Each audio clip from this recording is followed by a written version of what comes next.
For 3 centuries, Scotland's doctors have been transforming the health and well-being of the entire world.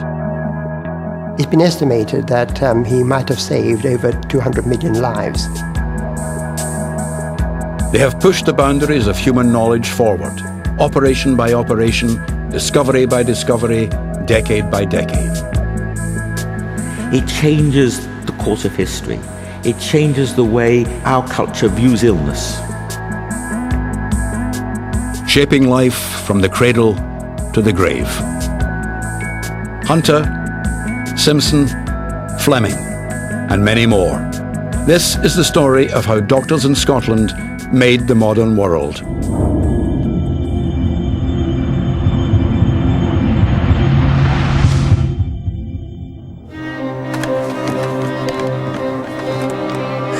In the 18th century, before the discovery of anesthetics, surgery meant pain.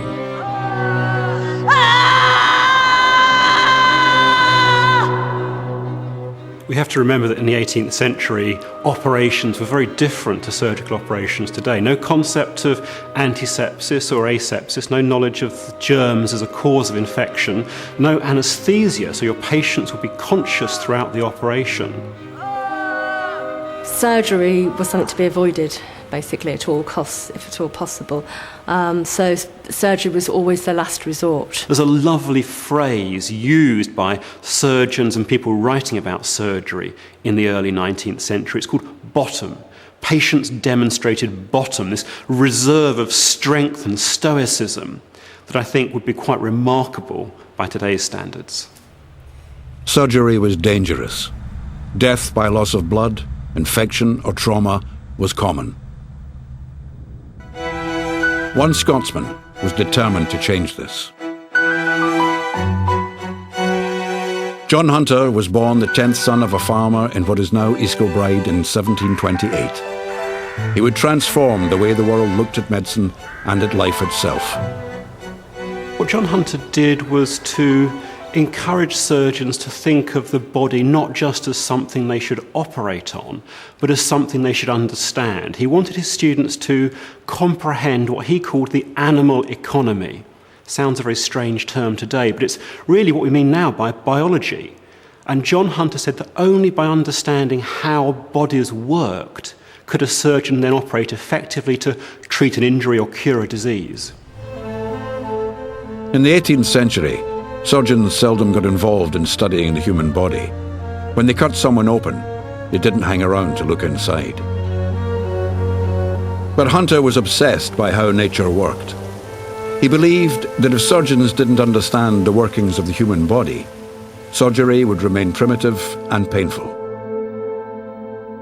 He wasn't afraid to get his hands dirty. He understood that if you really wanted to know what was happening in the body, there was no way other than to dissect and to observe for yourself.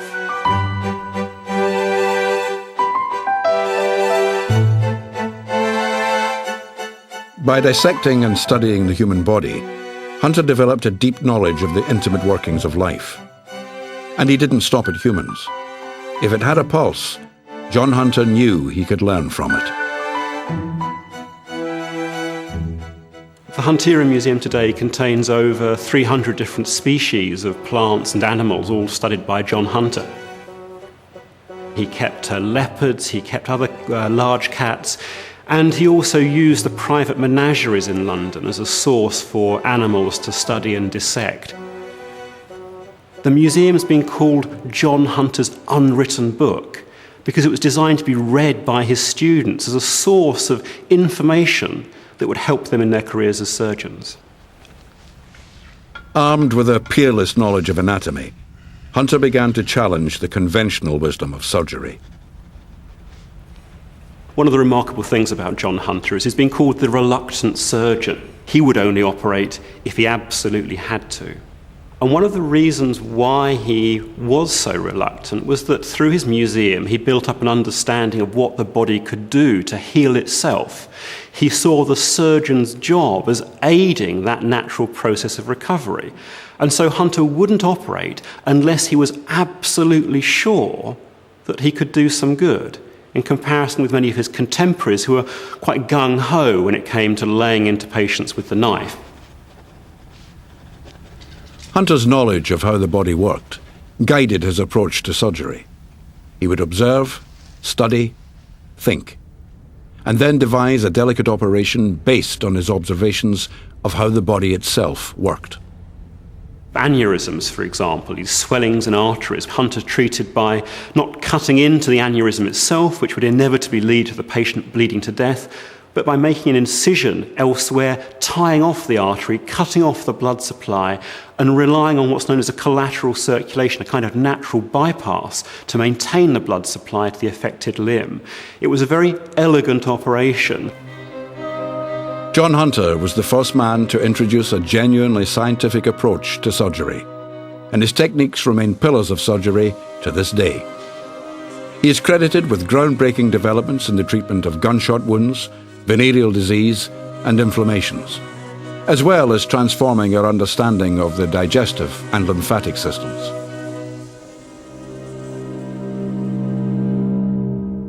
John Hunter's work, I think, brought out the fundamental workings of the human body in a way that hadn't been achieved before.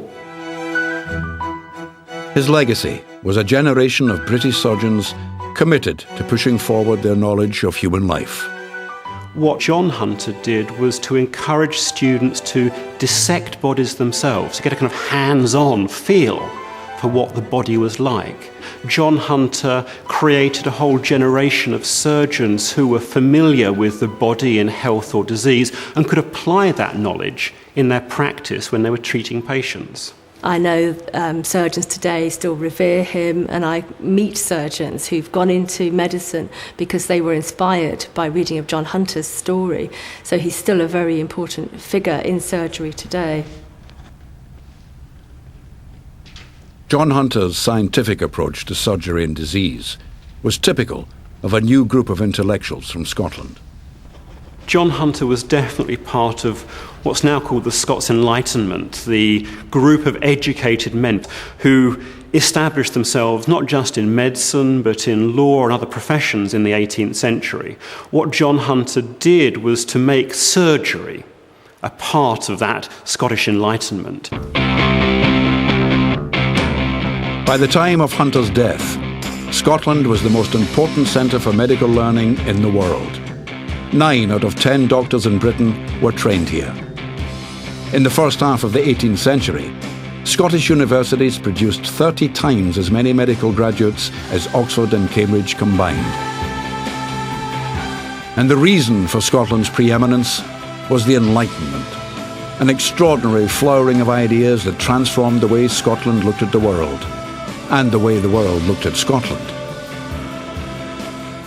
The Enlightenment was a Scottish manifestation of learning. It was applying knowledge for improvement, as people envisaged improvement through lifestyles, through technology, through social organisations. In drawing rooms and in taverns, intellectuals from every field met and discussed new discoveries and theories. That's one of the essences of the Scottish Enlightenment: conviviality, pleasure in depth, especially through drink, well into the night. The medics would be conversing with the historians, the political scientists, the legal philosophers. But the thing that focused each of them was their interest in society and humanity. Enlightenment philosophy transformed the way medicine was taught in universities. The whole philosophy behind the universities was one of investigation. So the Scots doctors were actually nearly always philosophers and natural historians. They had a real desire to learn about the world and find out the causes of things. The result was an army of medical graduates eager to experiment, investigate, and solve the mysteries of life itself. What stamps the Scottish Enlightenment to a large extent is the emphasis on, if you like, humanity, what makes human beings tick. John Hunter may have armed surgeons with a new understanding of what made human beings tick. But despite his work, surgical mortality rates remained high. For serious operations, there was barely a 1 in 3 chance of the patient surviving. You would be tied down or held by strong people. You might be given laudanum, which is a mixture of opium and alcohol, if you were lucky, or perhaps a swig of brandy or something. And then you would be more or less fully conscious as the knife went in. It had to be swift and brutal. The thing was to get through the skin as fast as possible, and the surgeons were famously slick at doing this with large curved knives and so forth, and woe betide anybody that got their fingers in the road when this was being done. By the mid-19th century, the most famous surgeon in Britain was Robert Liston from Linlithgow. He had a fiery temper and a self-assurance that bordered on arrogance. He had fallen out with most of his peers in Edinburgh, who disliked his showy technique. His operations were public events. Spectators came to see if Liston could break his own record for a speedy amputation. Liston was a fast operator. It was said he could take off someone's leg in under a minute. And of course, when your patient was conscious, operating quickly but safely was a very useful skill for a surgeon to have. Well, the surgical heroes in those days were the fastest, and he was the fastest of the fast. Liston was more than just a showman. By operating quickly, he was able to minimize the pain of his fully conscious patient. But being fast did not always mean being successful. He was amputating a patient's leg. During the amputation, he managed to cut off the finger of his assistant who was holding down the patient. The assistant later succumbed to an infection and died. Someone in the audience was so shocked by this, they had a heart attack and died. The patient died. One operation with a 300% mortality rate. Liston knew that as long as the patient remained conscious, surgery would remain a dangerous experience for patient and doctor. In 1846, he heard that dentists in America were experimenting with the chemical ether, which could anaesthetize patients during operations on their teeth. It wasn't very pleasant. Ether was very pungent. The patient did sort of groan and moan a bit, but it was successful enough to convince everyone there that actually this technique had something in it. Liston knew that if he could apply ether during major surgery, he would vastly increase the chances of the operation's success and remove the pain suffered by the patient. He was determined to be the first man in Europe to perform an operation using the chemical. In December 1846, he operated on Frederick Churchill, a butler with an infection in his leg. Liston used ether, amputated the leg. He did the operation quickly, of course, because he wasn't sure about how ether would work, but it was so effective that the patient came round afterwards and asked when the operation would begin. Robert Liston's use of ether marked the beginning of a new era in British medicine. It meant that pain could be removed from the art of surgery forever. The introduction of anaesthesia gave surgeons much more freedom to operate and to carry out a wider range of procedures than they'd been able to before. For another Scottish doctor, James Young Simpson, anaesthesia opened up a whole new world of possibilities in the fight against pain. Simpson's belief was that the physician had two purposes. One was obviously to preserve life, but the second was also to alleviate suffering wherever possible. But Simpson's view of pain was not shared by all his fellow doctors. Pain was really sort of looked upon as being a stimulant at a time of great stress to the body, so the pain would sort of keep the body going during the operation. And in religious circles, pain was believed to have a divine purpose. Pain was suffering, which was really a sort of physical expression of man's original sin in the Garden of Eden, and you sort of grew with it and you tolerated it.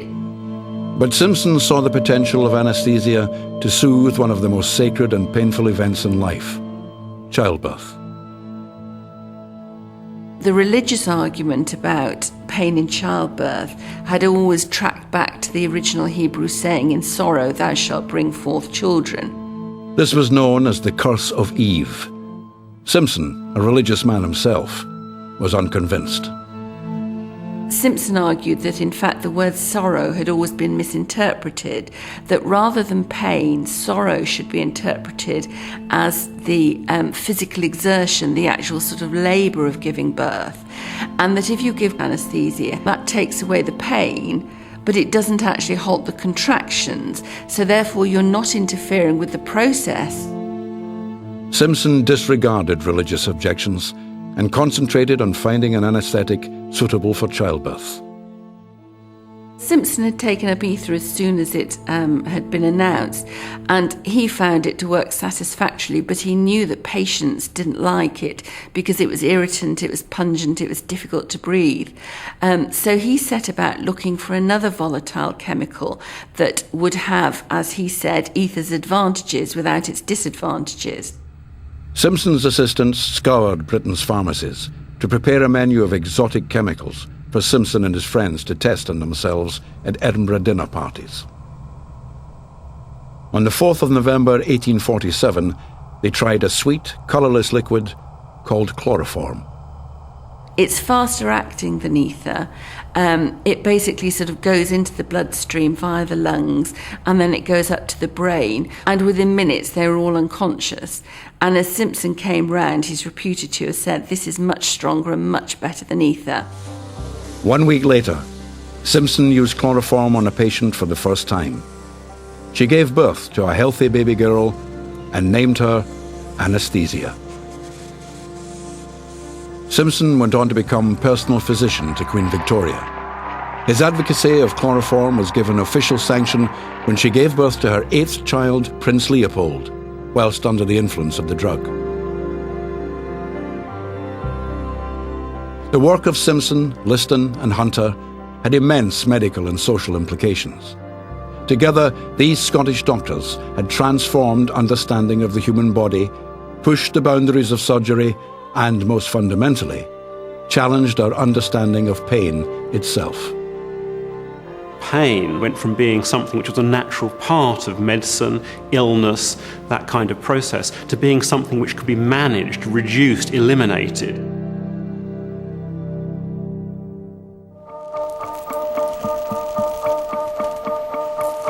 In some respects, seeing your living skeleton is horrifying. It reminds us of our own mortality. We are mortal.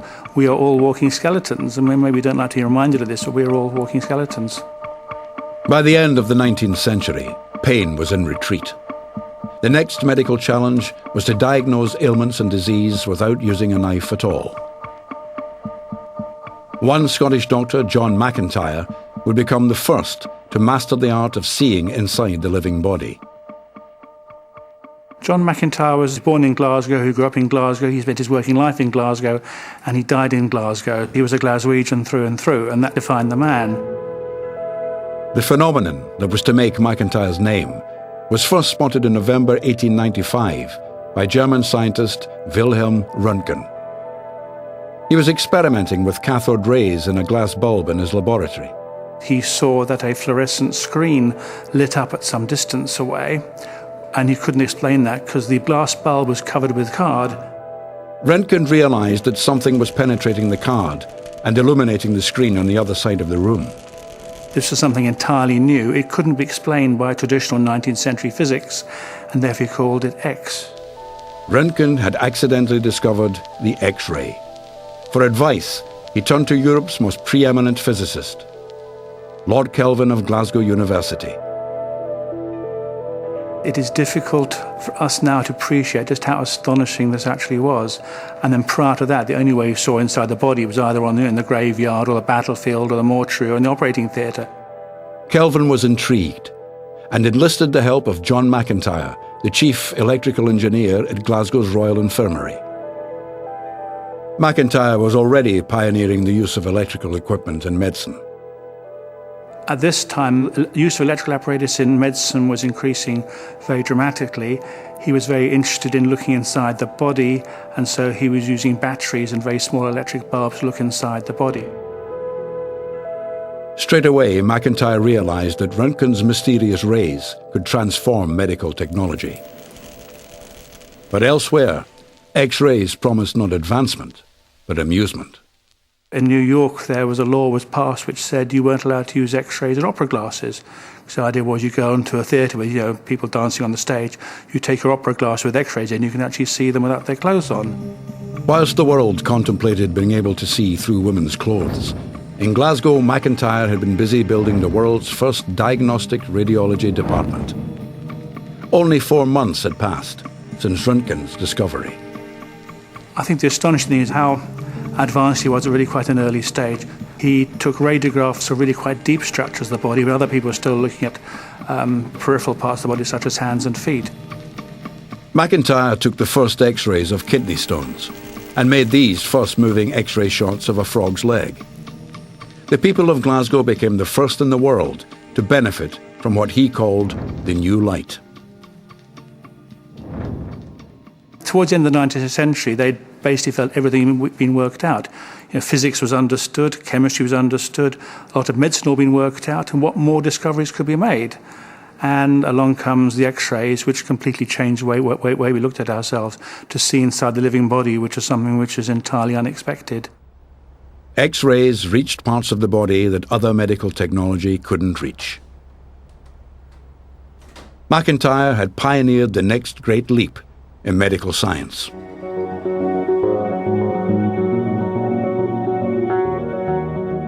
While patients in Scotland and the West were enjoying the benefits of new technology, in the rest of the world, people were dying from the same ancient diseases which had been killing human beings for centuries. The infection begins when a mosquito bites and injects infective stages into your blood. After a gestation period in the liver, the parasites burst out and then take up residence in your red blood cells, which carry oxygen around the body. That causes a tremendous amount of blood loss, and that's the first signs of the infection. The symptoms can include nausea, fever, vomiting, headaches, chills, muscle pain. Inevitably, as the parasites destroy your red blood cells, you become anemic, and some people can even die from the pronounced anemia. Just over 40% of the world's population live in areas where malaria is transmitted.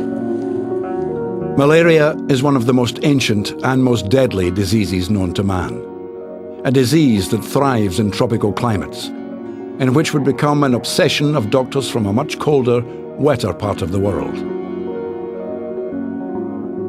The British Empire was expanding, and almost an inevitable consequence of that, as you had Scottish doctors manning the clinics in the empire, looking at the patients who were coming in with the infectious tropical diseases, it was the Scots doctors who were the first to identify the causes of those particular diseases.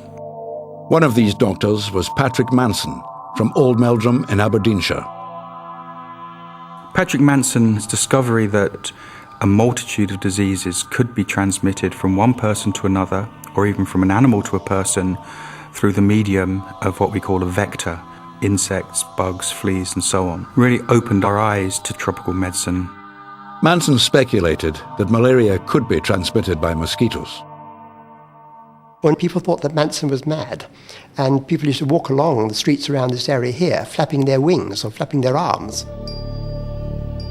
But Manson's mosquito theory attracted the attention of Ronald Ross, a little-known Scottish doctor working with the British Indian Army. He was initially not terribly interested in medicine. He wanted to be an artist, and he spent most of his early years in India writing novels, composing poems, writing music, playing tennis, golf, cycling. But after witnessing firsthand the devastating effects of malaria, which was killing over 1 million people in India every year, Ross turned his considerable energy to fighting the disease. His partnership with Manson was to change the world.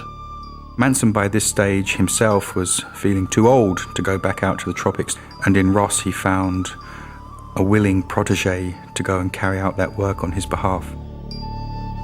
The critical thing is that if you could really show that malaria is transmitted by the mosquito, you have a means of dealing with malaria, i.e., you can control the mosquito and therefore prevent transmission of the disease.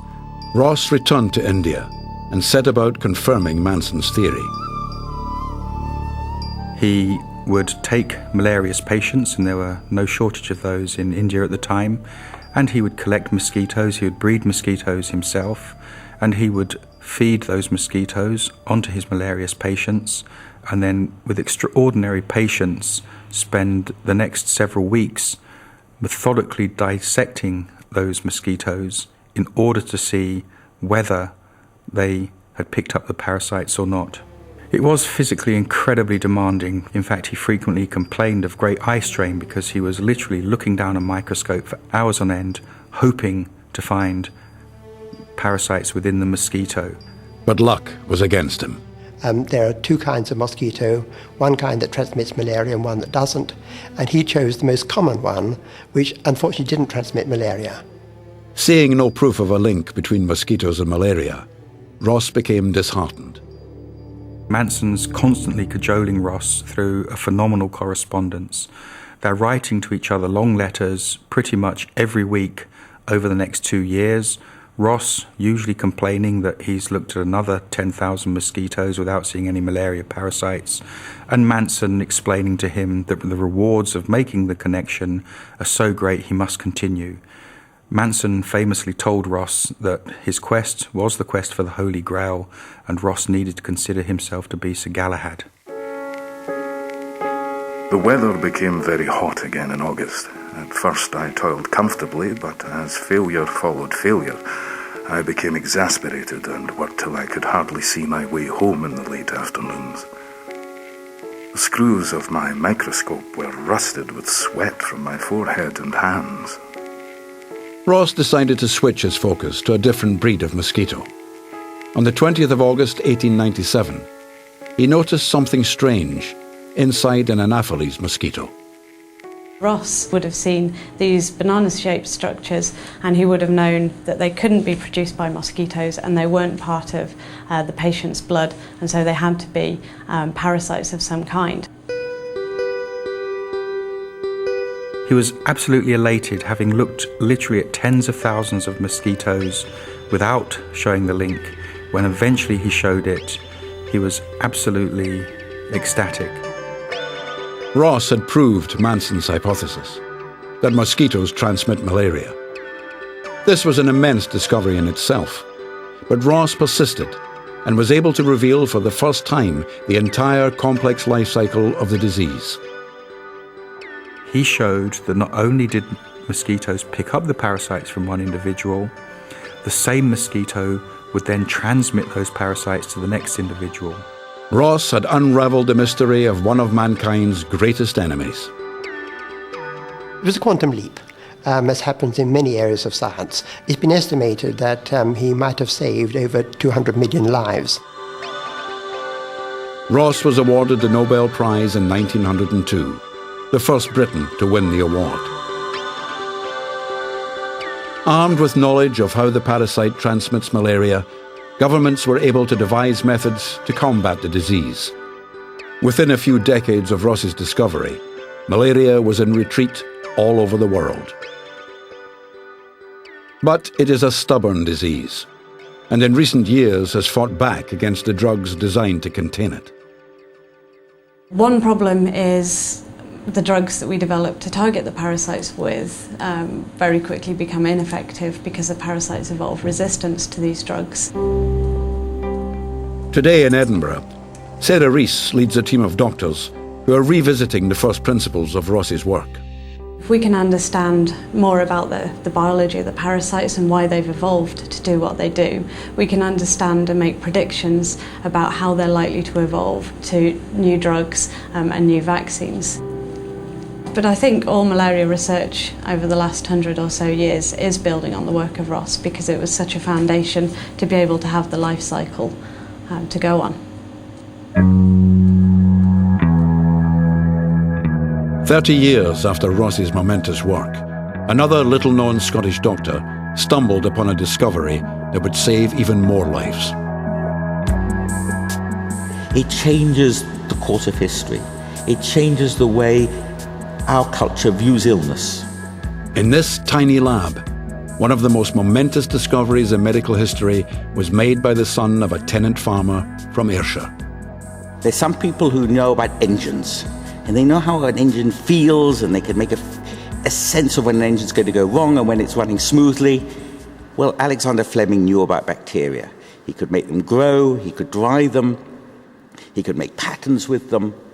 He was a real, genuine craftsman. In 1928, Alexander Fleming was preparing vaccines in his lab in St Mary's Hospital, Paddington. Before leaving for a holiday in Sussex, Fleming left several plates of bacteria on his workbench. When he returned, something caught his eye. He observed that a mold on a dish was stopping bacteria growing, possibly even killing them.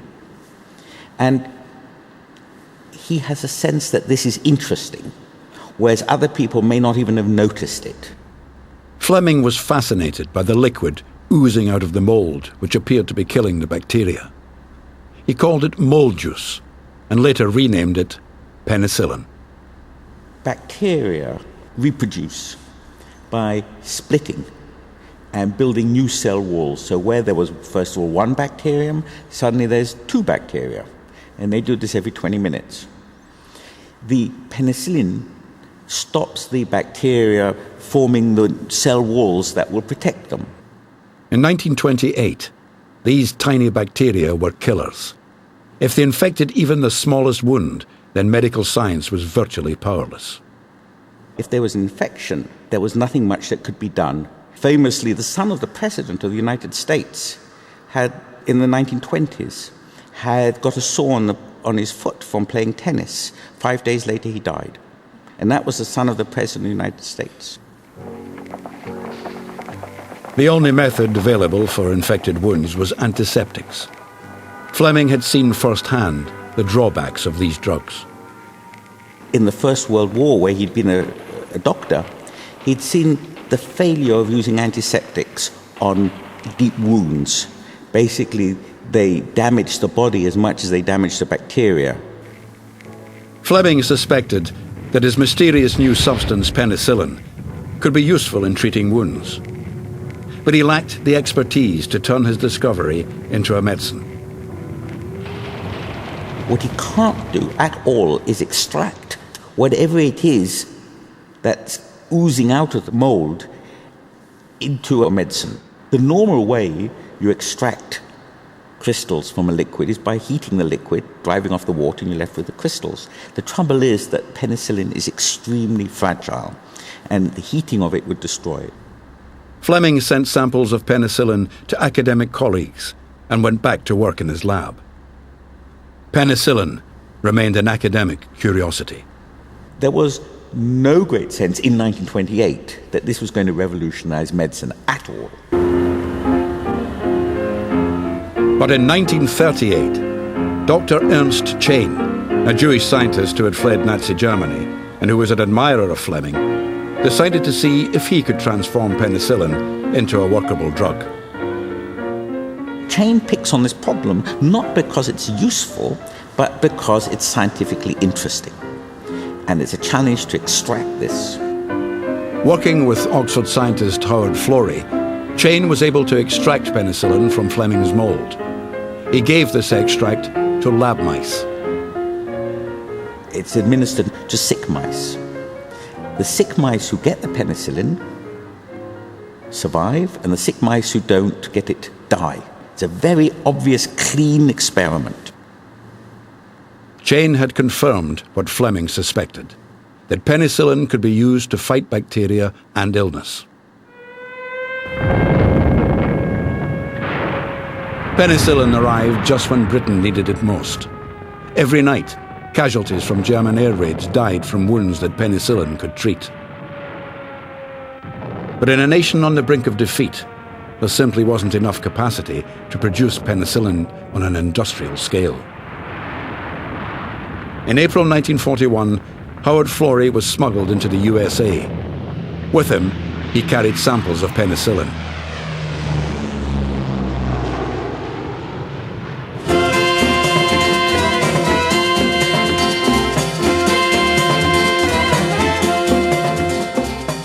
America is already preparing for war. America isn't in the war yet, but it knows that war is going to come.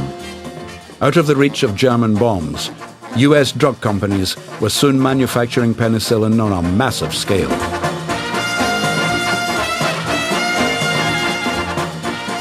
there's enormous excitement about penicillin. Penicillin could be used for wounds like gangrene and also for treating very badly injured soldiers, soldiers who would otherwise not have survived. The idea that here there was a medicine which could cure those wounds made a huge impact, not just on the soldiers, but on politicians. Penicillin saved the lives of thousands of soldiers as the war turned in the Allies' favour. Towards the end of the war, if a wounded soldier managed to get back to his own lines and to medical care, then he had more than a 95% chance of survival. The unassuming doctor from Ayrshire, who had originally discovered penicillin, soon became the most famous doctor in the world. It was expressed later that Britain was Greece to America's Rome, that Britain did the original brain work and then America would develop it. Well, that was exactly the role which was attributed to Fleming.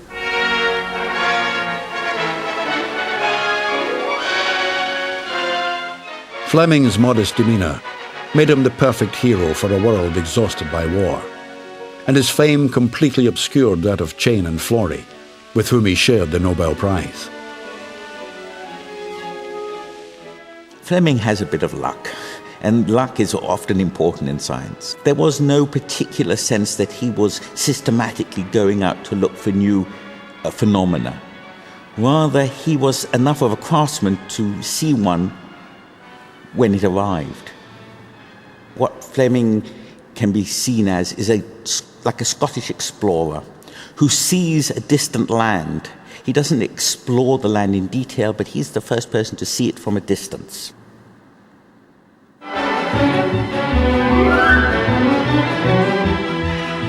Penicillin marked the birth of modern medicine as we know it today.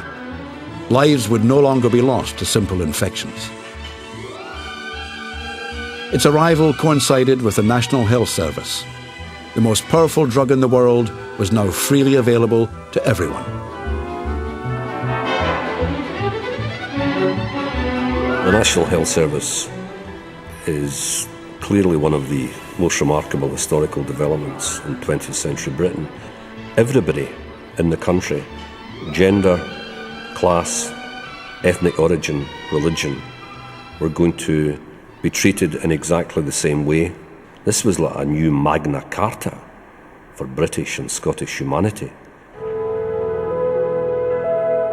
But in this brave new world of free healthcare and all-powerful wonder drugs, there was one disease that even penicillin was unable to control. Tuberculosis was a scourge of Scotland. It was just part of life. People were noticed and almost diagnosed by the community as consumptive, and that was almost a sentence of death. It gripped Scotland's toxic cities, spreading freely in the polluted air. I remember the smogs of Glasgow of the 1950s, which were totally debilitating and would actually stop you in the street and would lead to tremendous problems for people and really affected your breathing. Tuberculosis is one of the oldest plagues known to man, affecting millions of people across the world. It is spread by coughing, sneezing, and simply breathing. It is highly infectious. In 1951, a young doctor took up the post of Professor of Respiratory Diseases at Edinburgh University. The situation in Scotland was dire. Between the wars, much more was done about slums in England than was done in Scotland. So there's still very gross overcrowding in Scotland after the war, and worse, of course, after the bombing. In practically all other European countries, the incidence came down after the end of the war when nutrition and things were better. Doctors hoped that the introduction of powerful antibiotics might finally rid Scotland of the plague of TB. There was a feeling then, because antibiotics like penicillin only had to be given for a week or two, then you might get rid of tuberculosis quickly with one medication. But the results were patchy. None of the 3 main antibiotics used to treat tuberculosis provided an effective cure. John Crofton and his team of doctors in Edinburgh decided to find out why. We spent our first 2 years of research, besides doing all the clinical work, of course, in looking at the causes of failure. Why did these drugs work in some patients and not in others? The answer lay in TB's ability to adapt to the drugs designed to kill it. 2 of the patients proved to have been infected by a tubercle bacillus already resistant to one of the 2 drugs. So we decided the safest thing was to start them on all 3 drugs. And then, to our astonishment, we found we were curing everybody. Crofton's idea was simple. The key to defeating TB was to attack it with a course of all 3 antibiotics, rather than just 1. He gambled that while the disease may have developed resistance to one of the drugs, it was unlikely to be resistant to all 3. We ensured that everyone, whether they were waiting in hospital or out of hospital, had the new treatment.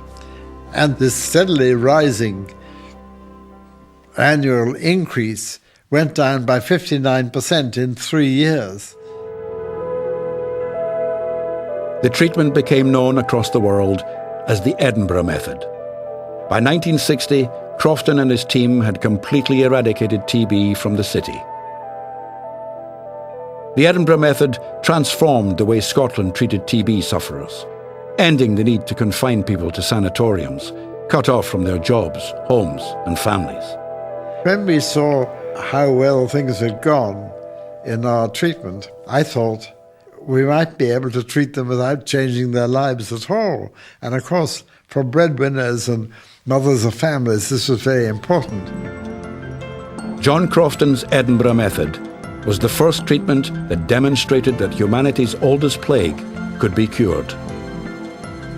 But TB is a complex disease, and like malaria, drug resistance is an ongoing problem.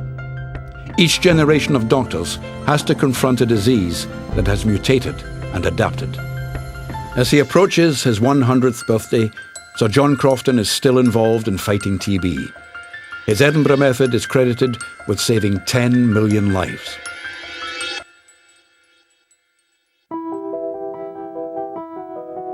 The 1950s were a time of great optimism in Scottish medicine. Old scourges were on the wane, and the NHS provided a safety net from the grave all the way back to the cradle. And in 1958, thanks to a Scottish doctor, life before the cradle became visible for the first time.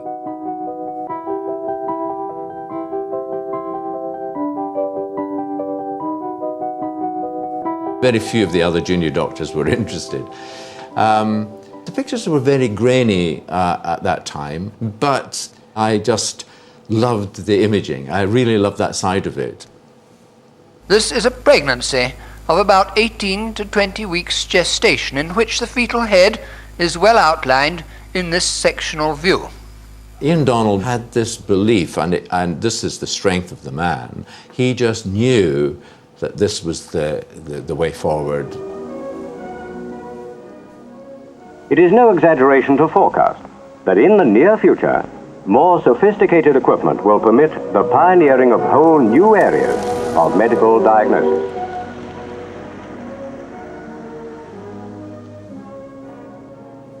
He was quite a frightening character.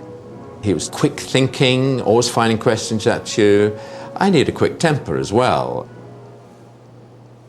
Born in Paisley in 1910, Ian Donald was Professor of Midwifery at Glasgow University, leading a team of doctors which included a young Stuart Campbell.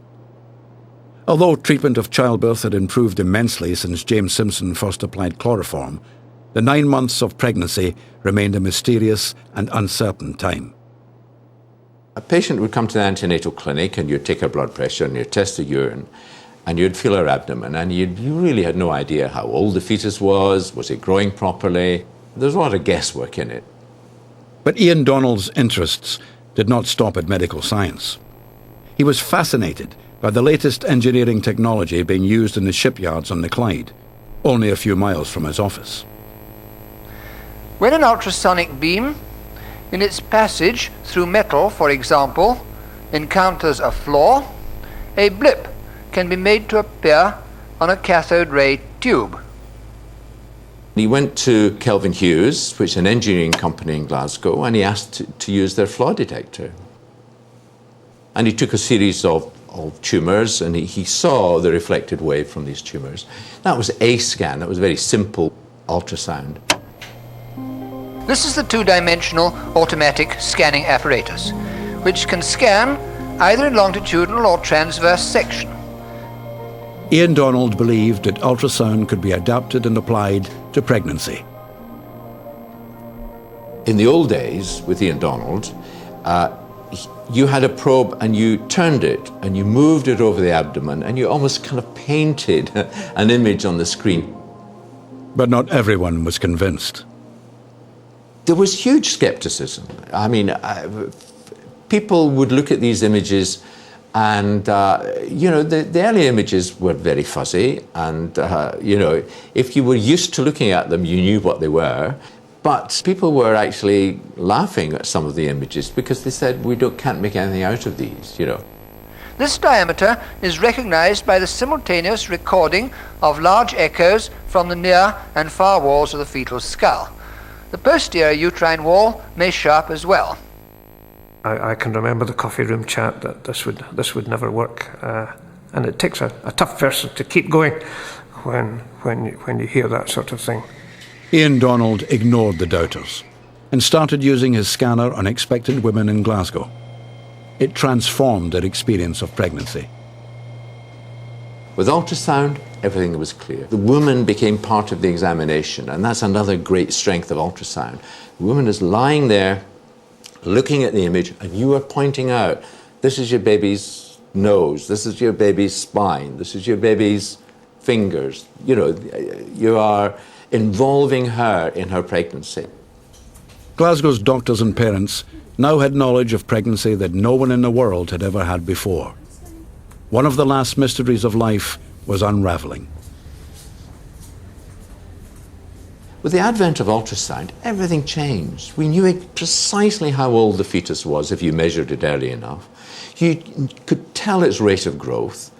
You could tell if there was any abnormality in the fetus, whether there was the abnormality of the brain, the spine, the heart, the kidneys, fingers, toes. You could tell these things. Ultrasound introduced the fetus to the world, and the flickering image of the unborn baby became a powerful symbol of human life. The dilemma of Ian Donald came when ultrasound became so good that it was diagnosing fetal abnormalities. Fetuses with no kidneys, or fetuses with major heart defects, huge spina bifida. Now, women wanted termination of pregnancy, and most of us were sympathetic to that. And that caused a crisis, I think, for Ian Donald, because he was anti-abortion.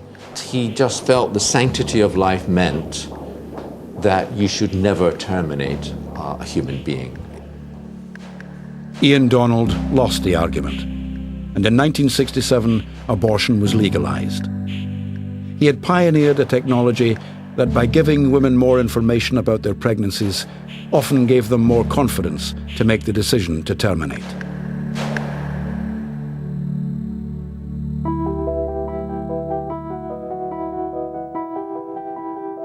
But today, as ultrasound technology has improved, the reality of life in the womb has become clearer.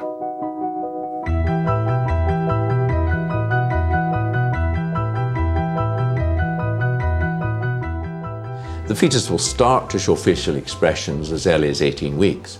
And you can see so many things like thumb sucking, the fetus grasping. Ian Donald would have loved this because it makes the fetus really human. It's really human.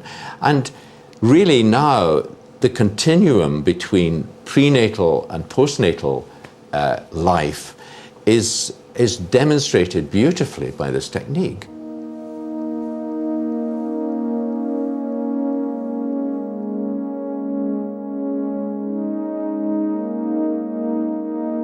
Today, The technology that Ian Donald adapted from the rusty yards of Clydeside can be found across the world. It is used in the treatment of infertility, of cancer, and of gynecological disease, as well as managing pregnancies. It is the biggest advance in the history of obstetrics and gynecology, in the history of the care of women and the care of pregnancy. It is the single biggest advance. No two ways about it.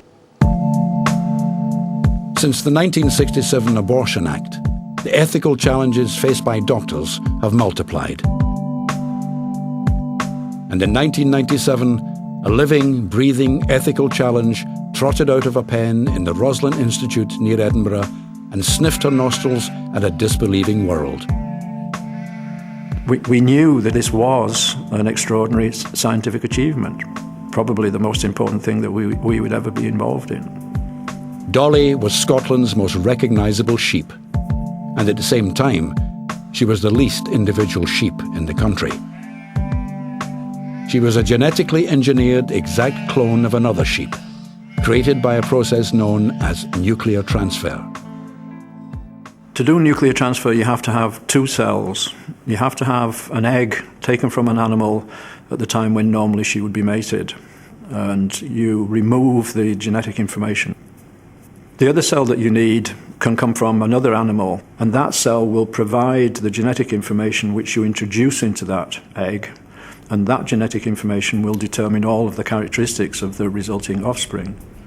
Dolly marked the birth of a new era in medicine.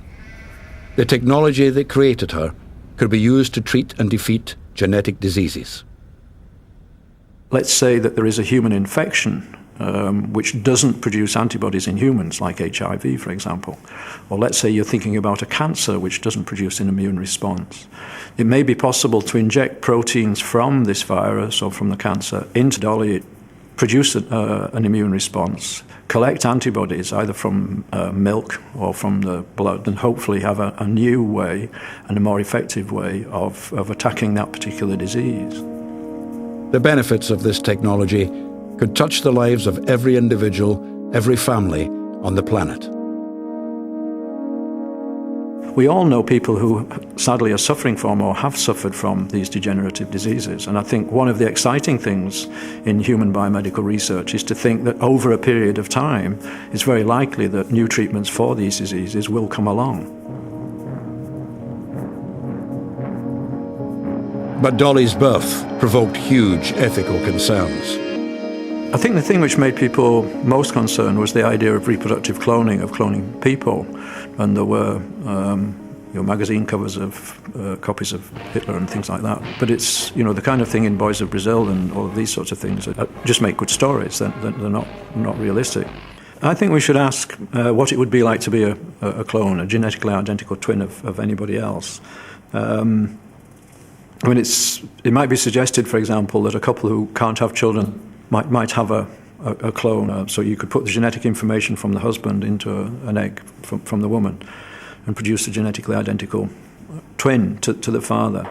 I just don't think that people would be able to react to that child in the way that you would to a normal child.